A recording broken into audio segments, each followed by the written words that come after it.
Happy because we are in the group, not because we are scared about them, but because we have to play on Mount 6 also World Cup qualification with them. This is a little bit also.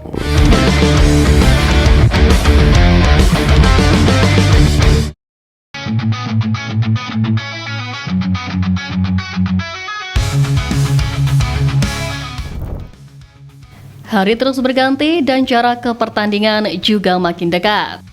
Patrick Kluivert beserta tim pelatih yang lain sebisa mungkin harus bisa segera menentukan strategi yang tepat usai resmi mengumumkan skuad yang bakal dimainkan di laga bulan ini.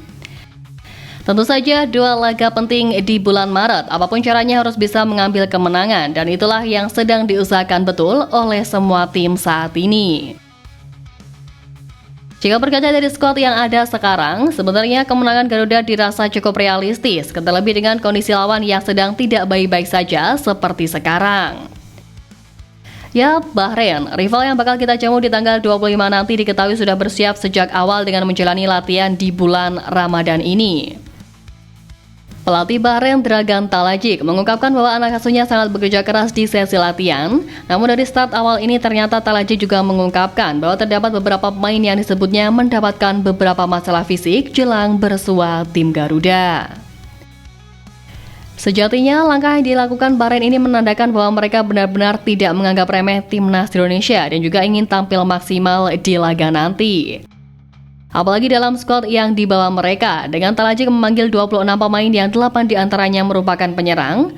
Bahrain yang baru saja meraih gelar juara Piala Teluk tentu berada dalam momentum positif dan diprediksi akan menargetkan 2 kemenangan di laga bulan Maret ini. Mereka juga tahu bahwa Indonesia merupakan lawan yang tak bisa dianggap enteng setelah pada leg pertama sebelumnya skuad Garuda berhasil menahan imbang Bahrain. Melihat ini, pundit sepak bola Indonesia Binder Singh atau yang lebih akrab disapa Bung Binder memberikan pandangannya mengenai keputusan Bahrain untuk membawa banyak penyerang dalam skuad mereka. Baginya, keputusan ini mencerminkan ambisi Bahrain untuk meraih kemenangan melawan Indonesia dan kemungkinan besar pun mereka akan mengusung permainan menyerang saat bertanding melawan tim Garuda nanti. Ini tentu menjadi tantangan bagi Indonesia, namun juga bisa menjadi keuntungan besar jika tim Garuda mampu memanfaatkan strategi serangan balik. Tapi meski demikian, yang terpenting bagi skuad Garuda saat ini adalah bermain dengan taktik yang matang. Permainan indah atau terus-menerus menyerang bukanlah prioritas utama. Yang paling penting adalah bagaimana tim bisa bermain secara taktis sesuai dengan kekuatan dan juga kelemahan lawan.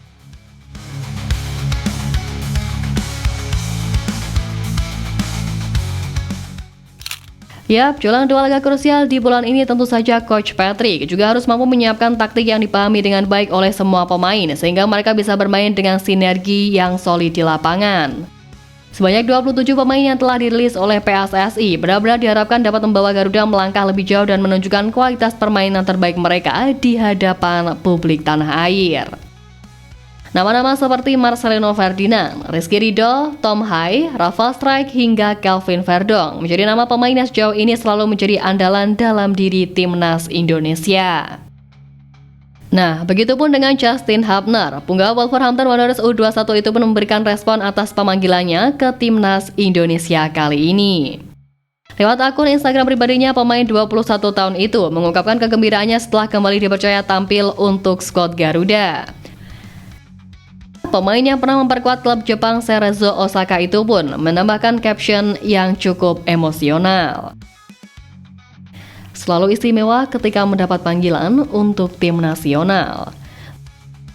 Pemain keturunan Indonesia Belanda ini memang tercatat memiliki 12 caps bersama timnas Indonesia senior. Kemudian ia pun tercatat tampil sebanyak 2 kali bersama timnas Indonesia U20 dan 5 kali memperkuat timnas Indonesia U23.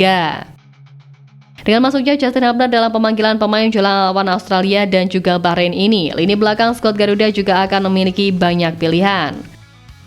Tentu dengan semangat membara yang ditujukan Hubner dalam pemanggilan kali ini, ia diharapkan mampu memberikan kontribusi positif dalam asa Garuda menyabat poin penuh di 2 laga bulan ini.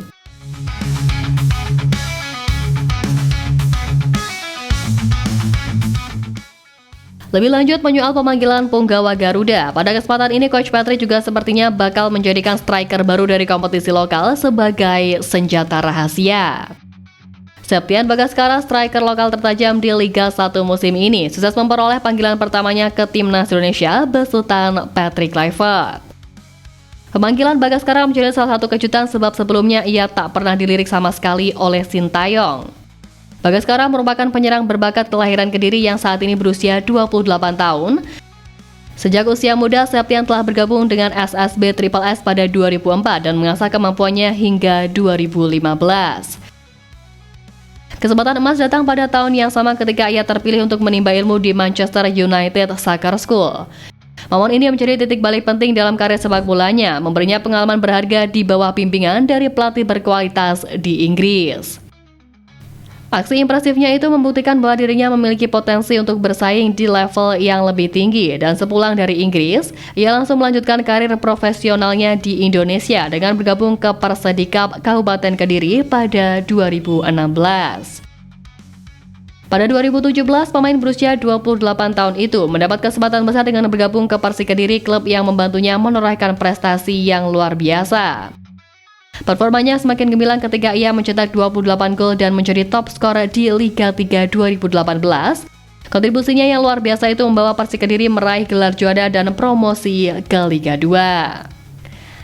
Terus menoreh catatan impresif sepanjang memperkuat klub-klub di tanah air. Pada 2023, Septian Bagaskara mengambil langkah baru, bergabung ke Dewa United dan tetap menunjukkan ketajamannya di lini depan meskipun kerap berstatus sebagai pemain pengganti.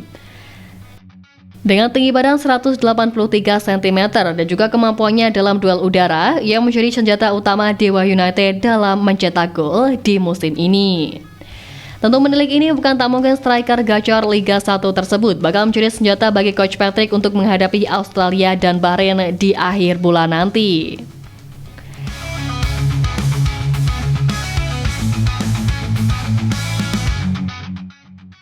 Ya, terlepas dari apapun, dalam lanjutan babak ketiga ini, yang jelas Patrick Kluivert dan Tony Popovic akan memperebutkan posisi runner-up klasemen sementara dari grup C, sebab saat ini Australia mengoleksi 7 poin dan Indonesia 6 poin.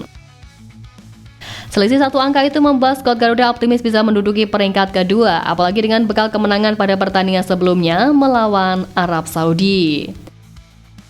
Jika melihat dari rekam jejak kedua pelatih, baik Kluivert dan Popovic, keduanya punya karir yang cukup menarik. Dengan A-League sebagai basis karirnya, Popovic sudah membuktikan dirinya dengan trofi-trofi besar, terutama di AFC Champions League yang sangat prestisius. Kemudian untuk Kluivert, meskipun masih belum menemukan kestabilan dalam perjalanan kepelatihannya, namun kita tidak bisa lupakan bahwa Kluivert masih punya potensi besar untuk berkembang. Apalagi dengan segala pengalaman dan koneksinya di Eropa, bukan tidak mungkin suatu saat ia akan menemukan formula yang sukses. Ya, Kluivert memang benar-benar punya kesempatan emas untuk mencatatkan sejarah barunya sebagai pelatih. Apalagi skuad Garuda dalam tren yang positif untuk bisa lolos ke Piala Dunia, sehingga ia pun cukup pede jelang laga di bulan Maret ini, ditambah dengan skuad mumpuni yang ada seperti sekarang.